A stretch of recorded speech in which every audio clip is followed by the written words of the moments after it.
চট্টগ্রামের দোহাজারীতে আসন্ন ত্রয়োদশ জাতীয় সংসদ নির্বাচনকে সামনে রেখে চট্টগ্রাম ১৪ আসনের ধানের শীষের মনোনয়ন প্রত্যাশী বিএনপি নেতা শফিকুল ইসলাম রাহির নেতৃত্বে লিফলেট বিতরণ ও গণসংযোগ কর্মসূচি অনুষ্ঠিত হয়েছে। বিএনপির ভারপ্রাপ্ত চেয়ারম্যান তারেক রহমান ঘোষিত ৩১ দফা বাস্তবায়নের লক্ষ্যে এই কর্মসূচি পালিত হয়। আজ শনিবার ১৫ নভেম্বর বিকেলে দোহাজারী পৌরসভার রাশিয়ার ফিল্ডে নেতাকর্মীরা সমবেত হন। গণসংযোগ পরে গণসমাবেশে পরিণত হয়। বিভিন্ন ইউনিয়নের নেতা কর্মী ও সমর্থকরা এতে যোগ দেন।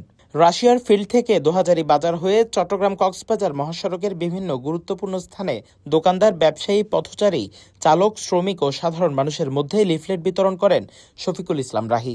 তিনি আগামী নির্বাচনে ধানের শীষে ভোট দিয়ে বিএনপিকে ক্ষমতায় আনার আহ্বান জানান। অনুষ্ঠানে আরও উপস্থিত ছিলেন মোজাম্মেল হক বেলাল, নাসির উদ্দিন, শহীদ member, lion Selim, Shamsul Islam Bablu member, Osman Chowdhury, Osman Ali সহ যুবদল, স্বেচ্ছাসেবক দল ও ছাত্রদলের একাধিক নেতাকর্মী।